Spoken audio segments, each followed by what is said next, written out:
Welcome to the Veterinary Rehabilitation Podcast, where we aim to help fellow veterinary rehab therapists increase their knowledge and elevate their practice. I'm Megan Kelly. And I'm Ané Lloyd. Together, we bring you the latest insights, research, and information in the field of veterinary rehabilitation. This podcast is brought to you by Onlinepethealth, a leading continuing education membership for veterinary rehabilitation therapists. With Onlinepethealth, you'll have access to a wide range of online resources to help you stay up to date with the latest techniques, advances, and trends in the industry. Our podcast features in-depth conversations with leading experts in veterinary rehabilitation. They share their own experiences and knowledge to help you improve your practice. Whether you're a seasoned pro or just starting out in the field, our goal is to provide you with the tools and the insights you need to succeed. So join us as we explore the exciting world of veterinary rehabilitation and help you take your practice to the next level. Hey Vet Rehabbers, the Vet Rehab Summit is happening this year on the 8th of November. This is our annual online veterinary rehabilitation conference. Last year we had over 5,000 attendees registered, so you're going to want to be a part of this. A huge thank you to our gold sponsor, the Veterinary Academy of Higher Learning, for the incredible support in helping us bring this event to life. Now, this year's theme is Dynamic by Design, and we're going to be exploring canine and equine anatomy in action, diving into muscle activation patterns, therapeutic exercise, biomechanics, and how to apply movement science in practice. Now, the early bird tickets are available right now. We're also offering a limited number of free live access passes. So if you're thinking about joining us on the 8th of November, now's the perfect time to secure your spot before they're all gone. So you can go to vetrehabsummit.com to find out more and get your tickets. A quick word from our sponsor before we dive into today's topic on how do you run your practice. At Paw Prosper, we believe true pet well-being demands a three-pronged approach: prevention, support, and rehabilitation. Our brands are trusted by veterinarians, universities, and rehab facilities alike. So whether you're looking to train, rehabilitate, or help your patients age gracefully, our brands Walking Pets, Help 'em Up, Respond Animal Therapeutics, Fit Paws, Muffins Halo, Sleepy Pod, and Canine Carts offer effective, innovative, and proven solutions. You can sign up today to receive a one-time special gift. Thank you to Paw Prosper for that. For all our podcast listeners, just go to pawprosper.com/OPH. And of course, Paw Prosper and all their brands will also be at the Vet Rehab Summit on the 8th of November. So go and register and come and join us on this special day. In today's episode, Ané and I dive into something every business owner eventually faces, and that is how to actually run your practice. Now, we're talking about the difference between flying by the seat of your pants versus having systems and procedures in place. Now, I've done both, and trust me, there are pros and cons to each of them. I share what my business looked like when I was winging it day by day, and how things changed when I started building systems. We also talk about what kind of structure might work best depending on where you are in your business journey. Whether you're someone who thrives on flexibility or you're craving some order, this episode will help you figure out what's going to work for you in your practice. So let's get into it. Hi, Meg. Hi, Vet Rehabbers. Hey, Ané. So I get to be your host again today. I love that. It's very exciting to me to interview Meg. Turn the roles around a little bit. I like it. So today we're going to be talking about running a vet rehab practice and how we do that. So kind of comparing a more reactive, go with the flow style to a much more structured, system-based, predictable business model. And we're going to talk about why we would choose either one and how we would transition between them, and when and why and what the impacts are of each of those. So let's think about like what the typical day in a vet rehab practice looks like and what it might look like in each of those business structures. A more go with the flow, fluid business structure versus a very structured, system-based rehabilitation practice. What would they look like, Meg? Yeah, thanks, Ané. I'm really excited to chat about this because having had my own businesses and my own practice, I really can look back now with hindsight and see all the mistakes that I made, and I understand now why I made them. And if I look back at my practice when I first started, it was just me. So me on my own. And this is often where everyone starts. And I recall a time maybe 3 or 4 years later, where I thought, oh, I just wish it could just be me again. It was so much easier. And so there are different times in your life, like in your as a practitioner, where you do certain things and that works for you. And then what happens is your practice grows and you start adding in people and it gets bigger. And then what worked for you then doesn't necessarily work for you now. And that's exactly what happened for me. So I wanted to share my story. So I remember when I was by myself, I knew exactly what was going on. People made appointments. Yeah, every now and again, maybe I would forget something, but I'd pretty much write it down. I knew what I needed to do at the end of the day. I knew how I closed up my practice. I knew how to cash in. I knew how to do everything because I was doing it all and I was in control of it all. And then what happened is I added in another person, and that person came, and I was like, okay, sit down with them for one afternoon, and I'm going to show you everything, exactly how I do everything. And I sat down and I showed them. And a little bit went into their head, and they were like, okay, I know how to do that. But obviously, it was a bit overwhelming for them. I mean, suddenly I was just like, this is everything. And in my mind, I've showed them now. So they know how to do it, right? And what happens is when you do that and you don't actually have any guidance for them or something that they can reference to, they then start to make up, oh, I don't really remember, but I'm just going to do it this way. And then that works for them. And you think it's all working because, everything seems like it's okay. And, what will happen is suddenly somebody will phone and say, oh, I can't make it, or can I make it at this time? And that person that's helping will think, well, when Megan comes out of the consult room, I'm going to ask her. And then a client's there and they forget to ask. And they were supposed to phone the client back, but now completely they forget about it because, there is no system for what happens when somebody tries to do that, or there's an important message for Megan when she's in consult. And then the client arrives and just thinks it's okay.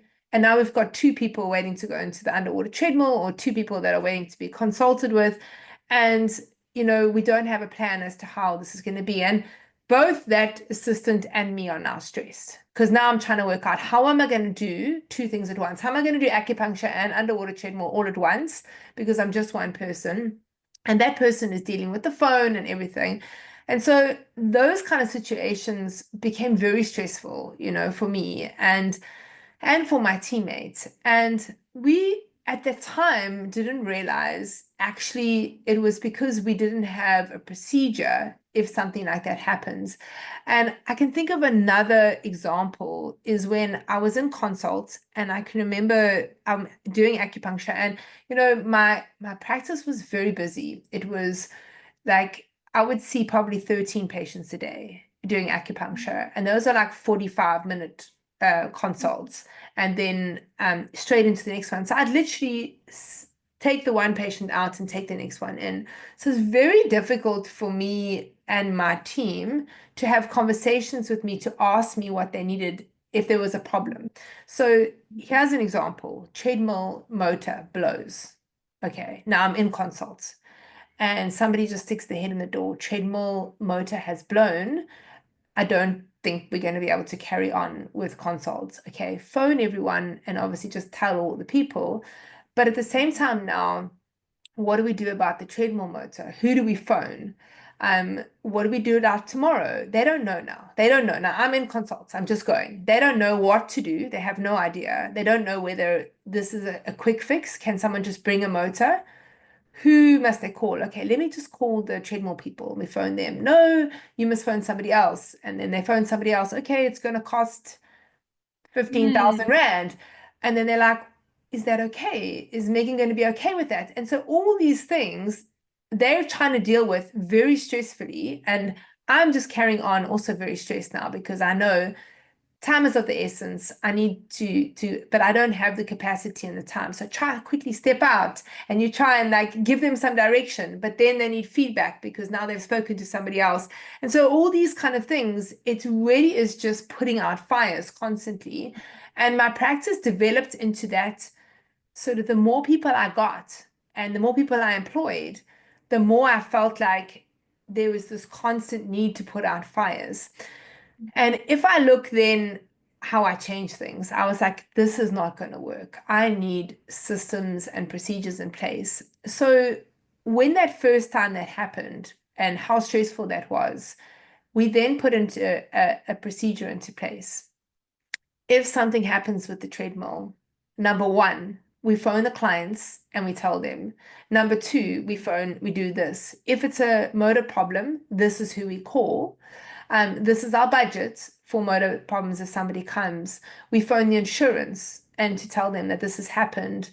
How, are we going to be able to claim from this? So we get all the information. So we had a whole procedure as to what would happen. We would phone the clients for the next day and reschedule. So everyone knew what they needed to do. When that happened, whether it was a motor or the treadmill belt or something happened, there was a system and everyone knew if it was this, you phone these people. And so when it happened again, after that, when my practice was a bit more systemized and had more procedures in place, the receptionist would just open their head and say, just want to let you know, the treadmill tread has slipped or it's torn, there's a problem, but we're on it, and close the door.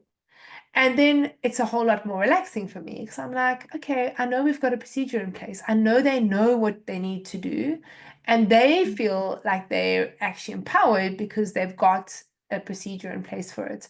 And so that's what the different practices look like. And it's very easy when you first start out to be that kind of reactive practice. And what I always recommend is start how you want to end up. So if you're thinking, and I say that, sometimes we don't know we're going to grow our practice, but you do know you're eventually going to get people that are going to help you. And if you basically systemize everything from the beginning, even when it's you, when those other people come on and they start to work for you, there are so many things that make it easier. But saying that, I think that it is a very personalized way in which you run your businesses. For me, the systemized way with procedures, there are a lot of benefits to it. And I think that the benefits far outweigh the negatives of that. And I feel like the reactive way, there are far more cons to running a practice that way. But it is a very personal way in which you want to run your business. And so for some people, running it the reactive way works for them. And it might work for them now because of the stage that they're in. But will it work later? That's the question. So for me, I always feel like you start how you're going to end. Yeah, I like that. It's much easier to create a system when you're one or two people than it is to create a system later. And it's always a system can be edited and tweaked and changed, but it takes time and energy and effort to create, and that's easier to do when you're smaller.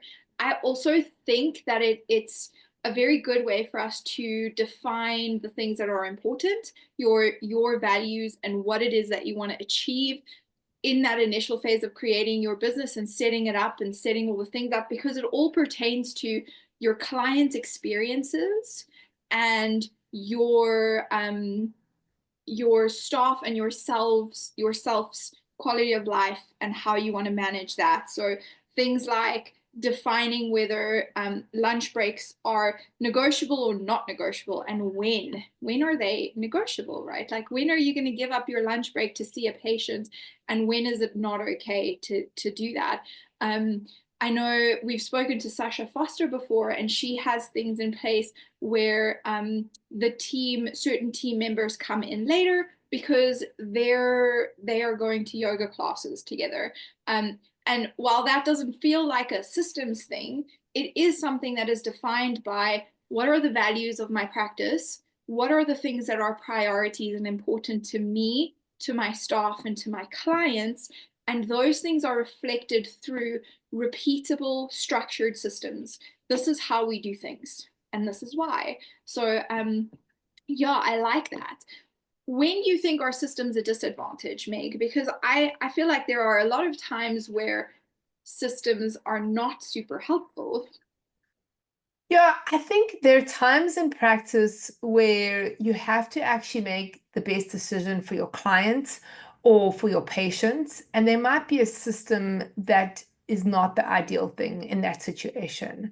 So I think there are times when, yeah, there are some cons to them, and I think that it's important to give your staff some leeway if they can ever justify why they didn't follow a system and it's justified, then I think that it's okay to not follow the system. So there are times when, for example, let's say every single time somebody comes to your practice, whenever you help the dog and because of time, you help them obviously to the car, you've got a little old lady and she is literally, it's pouring with rain and she lives down the road and she thinks, Philip, I don't think I'm going to actually be able to get my big paralyzed Labrador back in the rain and where I'm parking. So the system is you help them into the car and then you come back and you carry on. Then that's a situation where you'd be like, okay, I think I can just help the lady down the road, quickly. And so there are times where something is going to not fit into the system. And that might be a bad example. I was just off the top of my head trying to think of something. But, sometimes things are not going to work and we just have to be able to adapt. I think a lot of the times it's around clients and their satisfaction. I do think that systems actually help their satisfaction because people like consistency. So they like to get the same treatment every single time. So here's an example. Let's say part of your system is, and I used to have this, and I can remember in times when I had staff that were sick and these systems weren't applied and I had unhappy clients. So one of my systems was when a client comes in, they sit down, we say, okay, it's going to be about this however long, she's just busy with her patients. Can I get you something to drink, a coffee or a tea?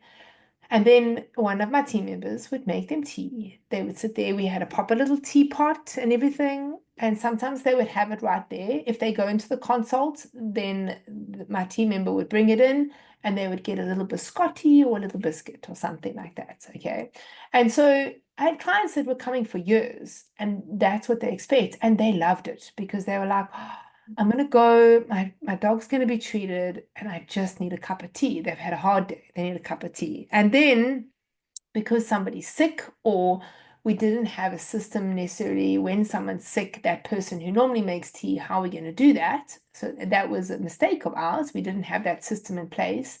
Then suddenly they sit down and they didn't get their tea. And they go into the consult and they're waiting. Now, because their expectation was that they were going to get their tea, and that made them feel really good. They loved that, And then they would come out and they would say, I just want to say, I'm just really disappointed that nobody offered me tea. And so in that situation now, we've obviously they're disappointed. I mean, that's dreadful. I don't want any of my clients to be disappointed. But that was because we didn't have some type of system to, counteract that if that person was sick. So these are situations where consistency is so important. And it doesn't even have to be something like making them tea. It could just be like every single time after the clients has been through their appointments, you give them a card or a piece of paper with their next 3 appointments or 4 appointments or next appointments, and that's what they're used to. And then that system's not applied or somebody doesn't do that, and then the client misses their appointment and then they say on the phone, well, you know what, you normally always give me a date and a little card for the time. You didn't give it to me last time, that's why I missed my appointment. And so these are all the things where you don't actually realize what an impact it has on your clients. And as vet rehabbers, we rely so much on word of mouth. These little things that we don't do, that we used to do or do sometimes, that they suddenly like and then they don't get, impacts on them subconsciously, not a conscious, like, oh, I'm not going to say anything about I'm not going to tell my friend about this vet rehab therapist because last time she didn't give me tea. It's not a conscious thing, it's a subconscious thing. People share experiences when they've had great experiences. And so we need to set up experiences for our clients that like far exceed what their expectations are. So we never ever want to let them have an expectation of something that they're going to get and then they don't get it. And the only way I feel to do this consistently, because we can't always remember. We can't remember. If we've got a system or a checklist, it's so much easier. There's so many things that are happening. And if you're in a busy vet rehab practice, there's that saying you can only remember 7 things at once. I mean, we know as vet rehabbers, there's more than 7 things that are going through our mind, like at once. So we can't remember. And so you have to rely on your memory, which, I mean, for me, as I've got older, is even worse, when I was younger. But if we forget things, that impacts on our clients, and we can't rely on that. So yeah, I think the client satisfaction is so important. And I don't see how, when you're in a reactive practice, unless you're only seeing about 2 or 3 patients a day, because if you're not busy, yes, then I think actually the opposite can happen. So when you're not busy, you give them all your time, and you're there and you stand and you talk to them and you phone them and and then so sometimes in those beginning stages, you're able to go above and beyond.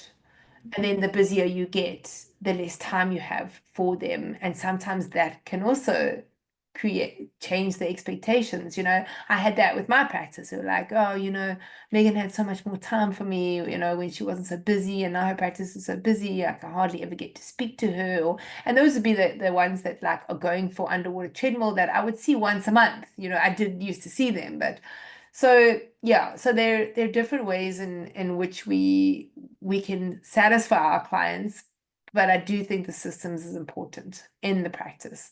And I think that you got to be cognizant of the fact in the beginning to start like you want to end. So as much as you want to give your patients and your clients everything, just be aware that there's going to be a time where you can't give them that. And sometimes it's just a conversation. So I remember when that happened, I just said to like my long-standing clients, say just like I realized like our consults have to be cut short, and I love to be able to chat to you more, and like feel free to like send me an email and I'll reply after hours, but I'm not able to have the longer consults that we used to have and the chats, and I do miss them. You just say something like that.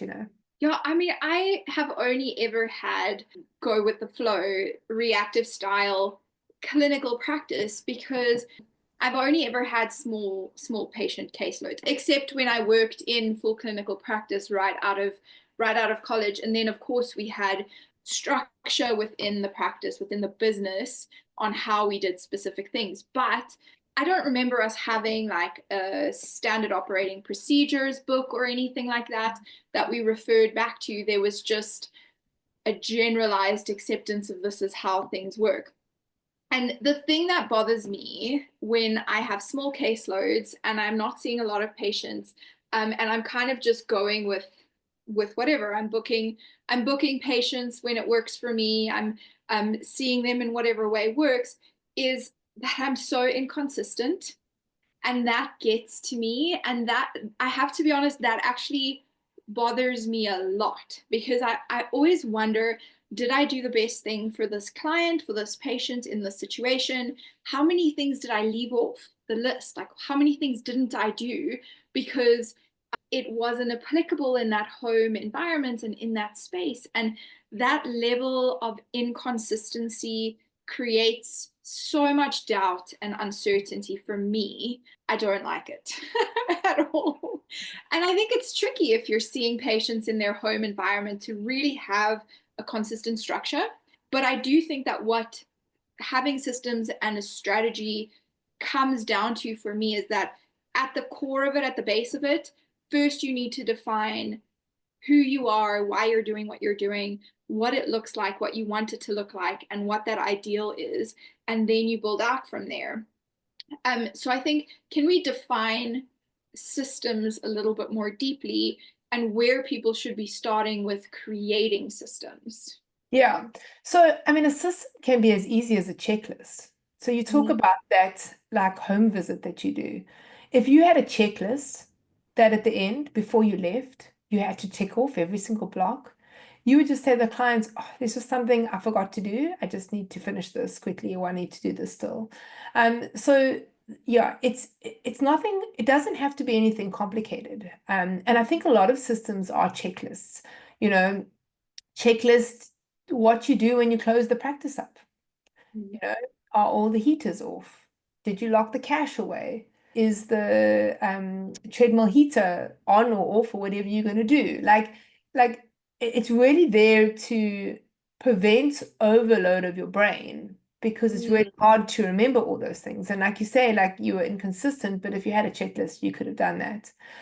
I think looking at systems of practices, you know, you have to go through very carefully the things that are repeatable. So here's an example, like making an appointment. Somebody phones, they make an appointment. Okay, you get their name, you get them email, you have to send them a link to get them to fill in a form. Once they've filled in the form, you contact the vet to get a consent form signed. Once they've signed the consent form, then you phone them back or you message them back and say, okay, we've got approval. These are the appointments. And then once you've got the appointments, you request the x-rays. Or so you have a whole procedure so that when that person who's consulting, you know, and I remember this from when I had practice. So for example, somebody would come for their opinion, to get my opinion or second opinion from a vet. The vet would refer them on the dog with hip dysplasia and whether I thought that it would be a good idea to consider a femoral head amputation or try conservative treatment. And the receptionist didn't get the x-rays. So now I'm standing there. All I can do is clinical. I have no idea what the x-rays look like, and I don't have the whole picture. First consults. So now the impression that I'm going to give, I'm like, well, I need the x-rays. Like, in order to be able to give you this advice, I need the x-rays. And that's a prime example of when we didn't have a system. And that never happened again when we had a checklist. Somebody makes an appointment, you have this, have they signed the consent form? All the things that need to happen. Have you got x-rays? If they are, do you have the history from the vet? All those things. And if the beginning of the day, somebody's made an appointment, especially if it's a first consult, and they don't have those things, you know, if it actually was the day before, the system that we created, by the day before, when you check for all the consults for the next day, if you do not have all of those and there's no checklist for all of those, then that patient needs to be rescheduled because you can't do it. And you know that those little things you just need to work out for your practice how that works and what you need. I mean, everyone will have different softwares, everyone will do things differently, everyone will have different closing procedures. But what you do is you go through all the things that you do, and a prime one is like the underwater treadmill. What do you do the first thing in the morning with the underwater treadmill? All right. You it should have been cleaned the day before, but maybe you don't have time, so you clean it the first thing you get there, or whatever. You know, you have your procedures. You put the heater on, you use the bypass, or you use the solar panels. But there's a procedure every single day. When you clean the treadmill, what are all the things that you're checking on the treadmill? You know, is there, when you're checking the water quality, a checklist. So all those things you just slowly start to create for your practice, and then you put them into a manual, so a standard operating procedures manual, and that can just look like a flip file where you printed it, or it could be in a Google document, or you know, and each thing every single time. And you know what I did for my practice is every single time something happened, you know, you have a procedure. So the first time it happens, you won't know what you're going to do. You can try and preempt it. You can try and think, okay, if the motor blows, what are we going to do? But often these kind of emergencies, you only know like it's an emergency when it actually happens because you haven't thought about it. Okay, so then you go through, okay, well, how do we handle that? What could we have done better? And then create, and I think one of the things what's so important is you keep reviewing them. So because things change, there's sometimes an AI or a software or something that can actually take that over, or you can improve it. And so you can be more effective by using a different software, and then you don't need that whole procedure. So it's always important to review how you're doing things and how you can always improve on them and do better, and speak to your team and say, like, is that working for you? And if it isn't, then you change it. So like once every few months, review how you're doing things and think, how can we improve them? But checklist, like literally, if you just want to start, is like the perfect thing. And, one of the things which, and it's that example that I gave you in the beginning, where I had the new staff member and I sat down and I just blasted her with everything that she needs to know. If I had a standard operating procedures manual, I could show her still and say, when you need to do this, on a step-by-step basis, you can follow exactly what I've shown you here. And here at step 1, do this, step 2, do this, because people can't remember. When it's the first time they're doing something, they don't remember everything that you've said, so you actually need to document it so that when they go back, they're like, oh yes, now I remember. They went into that, she did that. And it really makes onboarding of new staff members a game changer. There are a few things. The one is the person has a place that they can go to if they forget, so they're not constantly coming to you and asking, I don't understand. It eliminates disappointment because the person's able to do their job right, and you don't come and go, oh my gosh, this person's useless, they didn't even get this. And because in your mind, it's so easy for you because you've been doing it all the time, and then suddenly you show them and they can't remember. So I love the fact if you have one of those standard operating procedures, you can actually say, these are the jobs that you need to do, and you can follow them directly.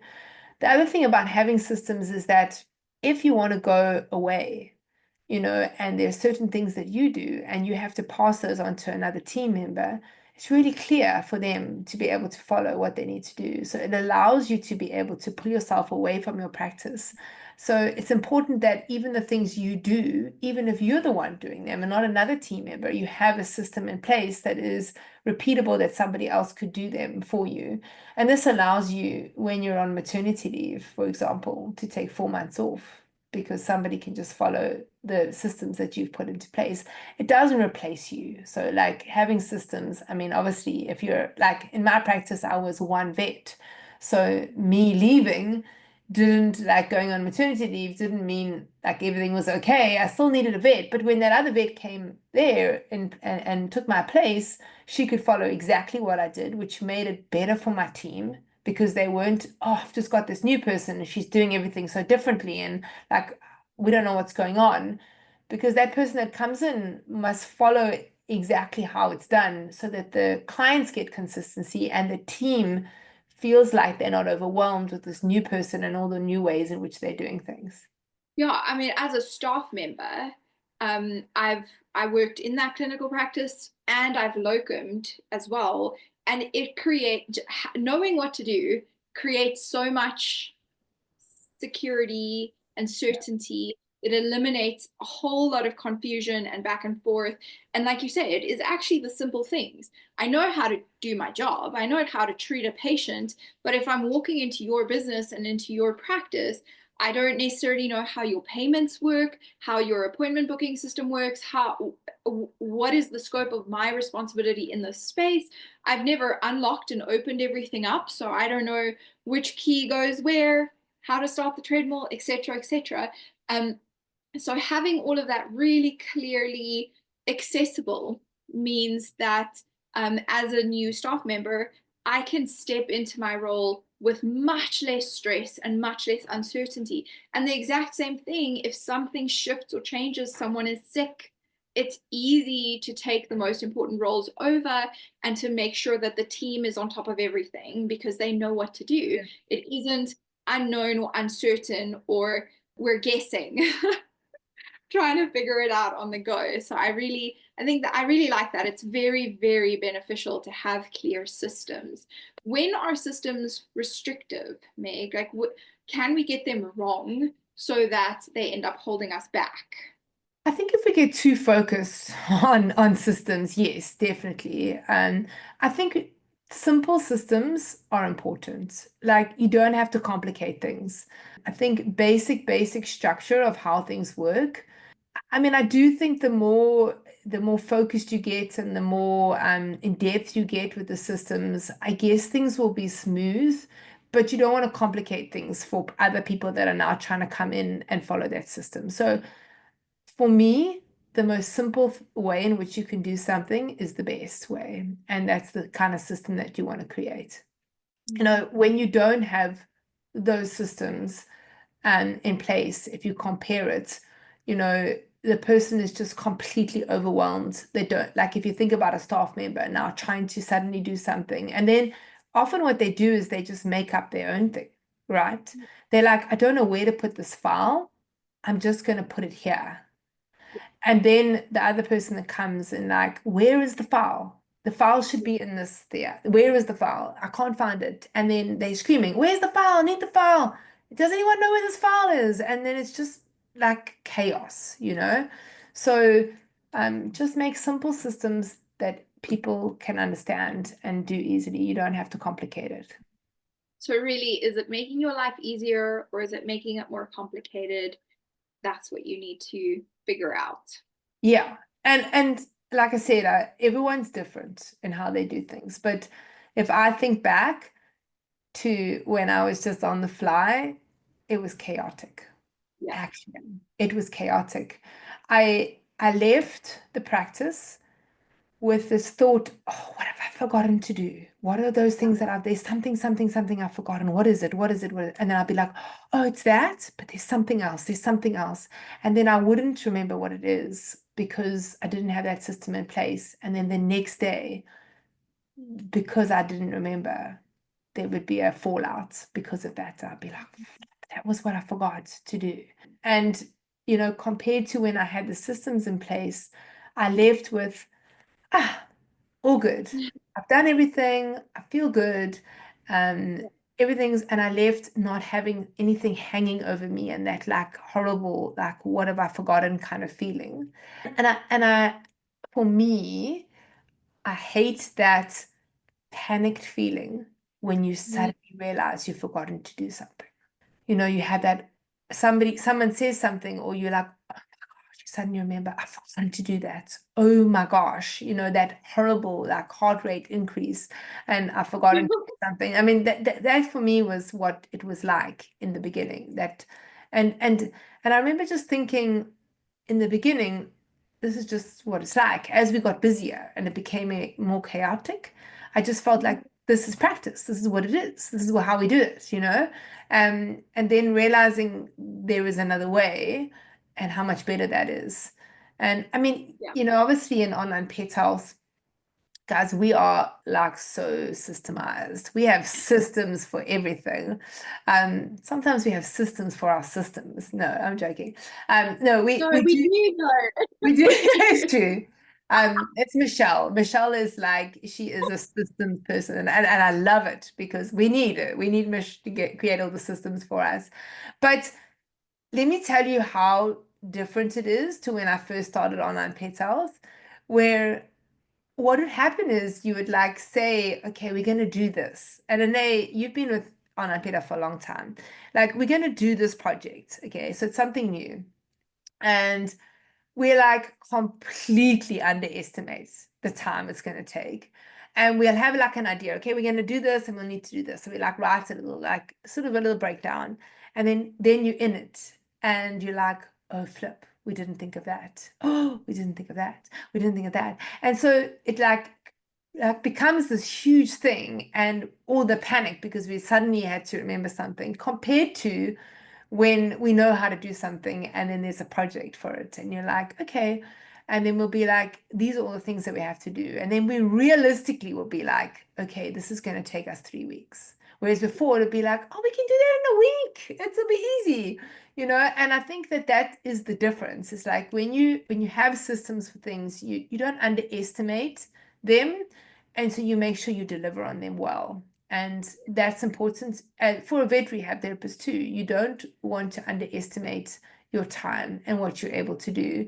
And when you do, you try and fit in so much that your brain just becomes so full and you just become so overwhelmed that I don't feel like, for me personally, I was able to practice well in that state, in that reactive state, when I systemized my practice and I knew everything was covered. I was in the atmosphere in my practice was calmer, and I felt calmer, and I felt like I could do a better job treating my patients. No, I agree. I agree, Meg, and I am laughing on the inside very hard at you because you are talking about all these systems. Yeah. And the reality is that you are our ideas person. Yes, 100%. And the amount of times that I have to say to you, hey, Meg, do we have a system for that? Like, have you actually got a plan here, or are you just shooting for the stars? Yeah. No, 100%. And that's the thing is that, like, from an employee perspective, because we have systems in place, I can say to you, hey, Miss Ideas person, this is going to take me this amount of time because I know that that's how this works. And then having that system, it is such a good safety space for us to be able to communicate effectively. And I love that. Yeah. and I think that's the thing is like, I love systems. So don't get me wrong, I just don't like creating them. I don't like to be the one who makes them because that's not how my brain thinks. Like you say, like, so I think like if you're a vet rehabber and you've got a team, find the person who loves to be like, it'll be the neat person, the person who's super organized. And people look at me and often think I am that, but I'm actually not. I'm a disorganized person. And like Ané says, I like ideas, but I hate or I like somebody else to organize it for me. If somebody else can do it, and then I love it. I absolutely love it. So I much prefer having a system in place. It makes me feel like I'm in control. But you need a person who can do that. And it doesn't have to be you. You don't have to be the one to create the systems. Your team can do it. So like, you can say to your team, all right, like write down when you do something, when you do the treadmill, like today, I want you to sit down and write every step down. There's your system straight away. Right. You can reevaluate it and review it. Look, like, is there a better way we can do this? But yeah, Ané is right. Like, and I'll often be like, let's do it next week. And she'll be like, no, we won't be able to. We've got too much to do. It's so funny. And I like that you mentioned that. So, like, be aware of what kind of person you are. And then when you're wanting to implement and create systems and procedures, it might not be you who does it. And because we all think a little bit differently, it actually is super cool because, like you say, Mish is very organized and she creates really good systems, but sometimes she is too organized and creates overcomplicated systems. And so then really nice to have like Meg as the ideas person come in and create these huge things, these amazing things. And then Mish will create really complex systems. And then I will realistically temper them down to something that's achievable. So it's really story to have different personalities come in and then create something that's repeatable and predictable. Yeah, and if you're the person who hates to create the systems and that's why you're not creating systems, then delegate it. And you can even get somebody to shadow you. And like as you're doing something, say, okay, just tell me what you're doing. And a great way to actually do it is to voice record if you want to talk. And then you can actually load that into ChatGPT and actually say, can you create a standard operating procedure on this? And people also do if you've got stuff that's software related. So like, let's say you're doing something where you are adding a client to your software, you record it and speak at the same time, load that video into ChatGPT and say, create a standard operating procedure for the content in this video. And it will create text for you, exactly what you've said. So then you can give the team member the video to watch and a written thing. So you can actually use AI to help you write those standard operating procedures. So audio, video, or you can have somebody like follow you and as you're speaking, quickly write down what you're doing. So, what are the signs for you of a good procedure or system, Meg? So, like for me, it would be that I wouldn't have to be present for someone else to be able to do it. Right? So, it's simple language, easy to understand, easy to follow, and the person doesn't need my knowledge or understanding to be able to do it. Right? Yeah. The So, signs for me. yeah, so it needs to be thorough enough that they have the basics to be able to do it.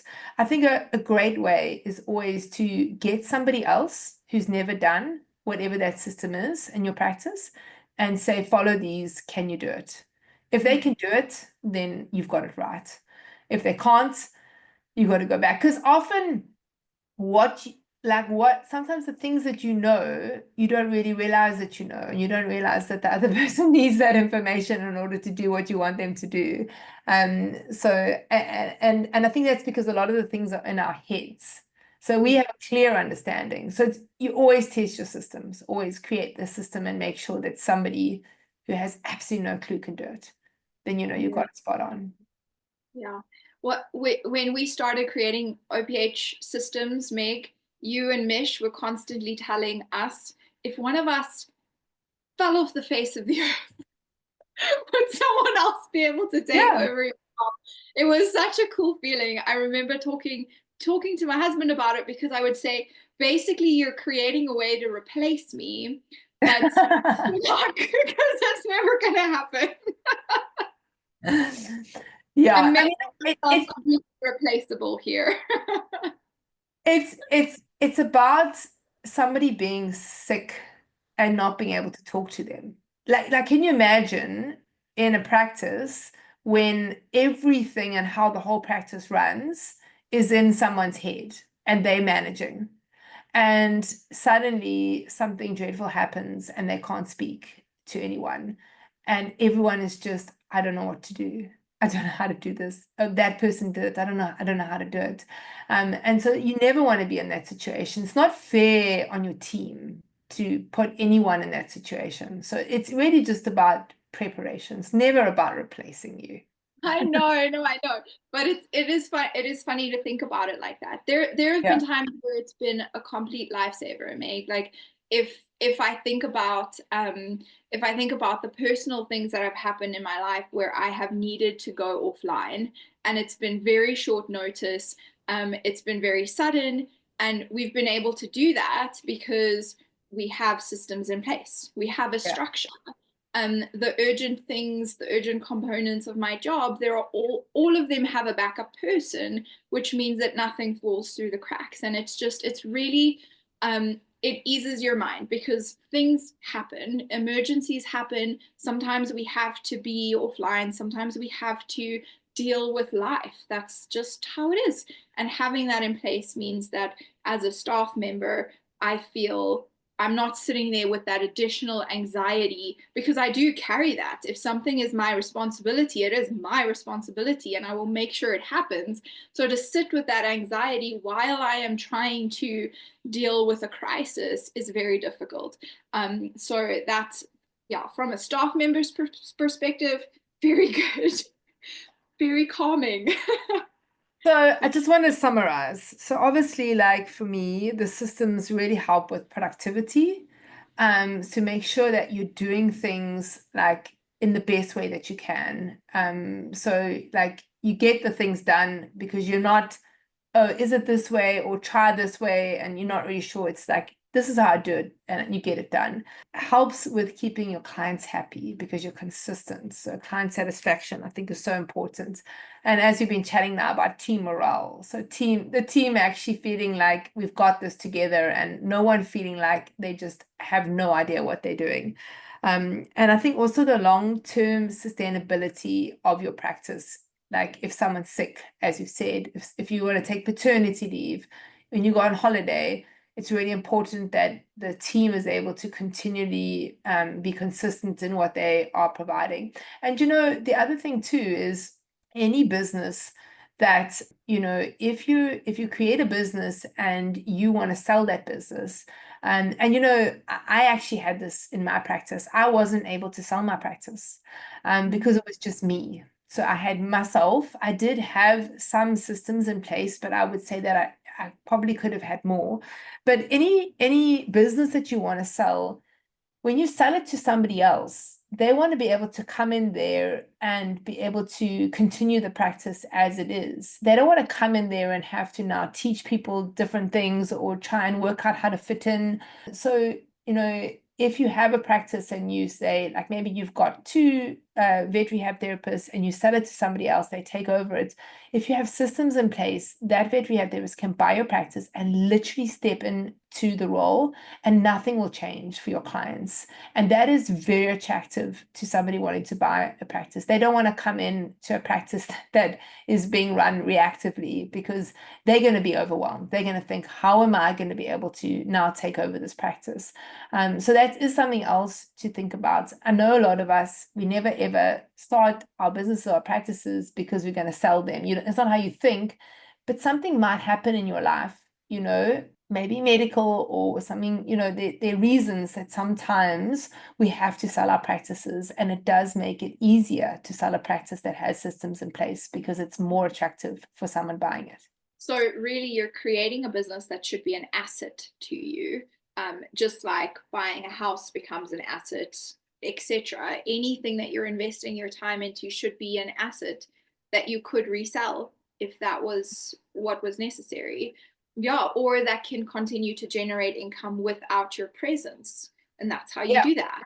Wow. Yeah. So like when you're on maternity leave or whatever, you might take a sabbatical and you'll put another vet rehab therapist in there. Nothing will change. You take a year off or whatever because you got young kids, and then you come back into practice and nothing changes. If you don't have systems in place, that vet rehab therapist will come in, make changes because they can, and there's no structure. Then you come and you're like, this is all wrong. This is not how I left my practice. So those are important things to think about. Awesome. Meg, thank you so much. That's been really interesting. Yeah, great chat. I've benefited from it. Let us know if you guys have any thoughts. How do you run your practice? What are the challenges you face with systems? We actually really love hearing back from you guys. It's weird to be doing interviews and sharing the podcast, and we're kind of talking into the void. So give us some feedback, share your thoughts, email us. We're here. Yeah. Thanks, Meg. Yeah, and I just want to say, guys, if you like listening to this podcast, if you're that person, you think, flip, like I am that reactive person, I have no systems in place, like just take a deep breath. It's okay. And just choose one thing and systemize it. The next day, choose another thing and systemize it. That's how you do it. It feels very overwhelming in the beginning. You think, oh, how am I going to do all of that? Just do one thing. And do the most, like how to book appointments. Just go through the most common things that are repeatable, that are happening every single day. And the more you do it, eventually you'll have a booklet and you'll have systems in place. But don't feel overwhelmed by it. It's easy to do, just one step at a time. I love that. Yeah, thanks, Meg. Cheers, Ané. Bye, guys. Bye. If you enjoyed this podcast, please hit the subscribe button so you get notified every time I load a new podcast.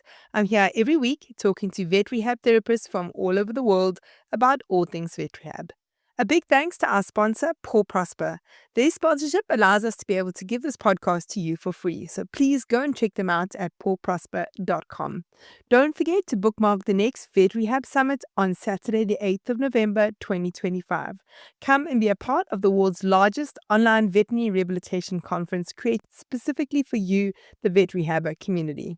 Onlinepethealth members get VIP complimentary access to the Vet Rehab Summit.